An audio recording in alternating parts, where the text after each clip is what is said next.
है। असल में मैनेजर का सोचना था कि पिछले कई सालों में हजारों गोल्ड माइनर्स पूरे रेगिस्तान की खाक छान चुके हैं। अगर वहां कहीं पानी होता तो किसी न किसी को बहुत पहले ही मिल जाता। लेकिन निक इतनी जल्दी हार मानने वाला बंदा नहीं था। बैंक से बाहर निकलते ही वो सीधा एक मनी लेंडर की कंपनी में पहुंच जाता है। मनी लेंडर उसे बाहर तो नहीं निकालता, लेकिन लोन देने के बदले कुछ गिरवी रखने की कंडीशन रख देता है।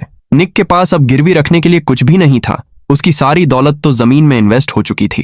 पूरी तरह निराश होकर निक वहां से जाने ही वाला था कि तभी मनी लेंडर उसे आवाज देकर रोक लेता है। मनी लेंडर उससे पूछता है कि आखिर तुम बिना सिक्योरिटी के लोन क्यों मांग रहे हो। इसके बाद निक उसे रेगिस्तान में पानी मिलने की पूरी स्टोरी डिटेल में सुना देता है। मनी लेंडर बहुत ध्यान से उसकी बातें सुनता है। उसे निक की आंखों में और उसकी बातों में कोई झूठ नजर नहीं आता। आखिर में तरस खाकर वो मनी लेंडर निक को $100 का लोन दे देता है। वो निक के हाथ में पैसे रखता है और कहता है कि जाओ, इन $100 से अपना काम स्टार्ट करो। अब पहली बार निक के पास अपने कुएं को इम्प्रूव करने और बिजनेस स्टार्ट करने के लिए कैश मौजूद था। पैसे मिलते ही निक कंस्ट्रक्शन का जरूरी सामान खरीदने के लिए निकल पड़ता है।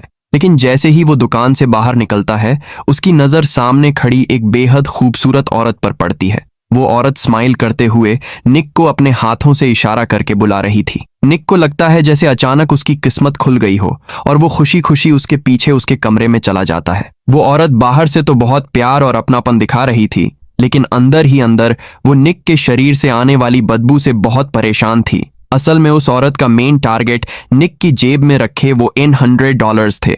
इसलिए वो मजबूरी में निक को अच्छे से नहलाती धुलाती है और पूरी तरह क्लीन कर देती है। लेकिन नहाने के बाद जो सीन होता है, उसने उस औरत को पूरी तरह शॉक कर दिया।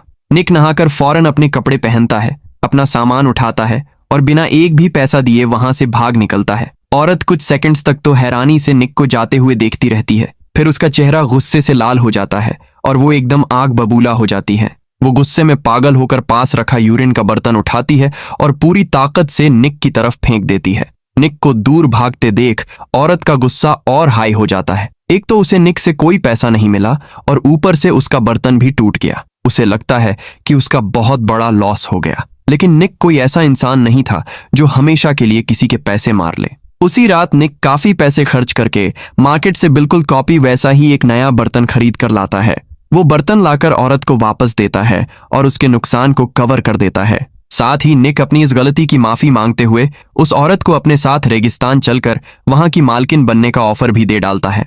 मालकिन वर्ड सुनते ही उस औरत की आंखों में चमक आ जाती है। उसे लगने लगता है कि अब उसकी किस्मत बदलने वाली है और वो अपनी गरीबी छोड़कर एक लग्जरी लाइफ जी सकेगी। अगले दिन वो औरत अपना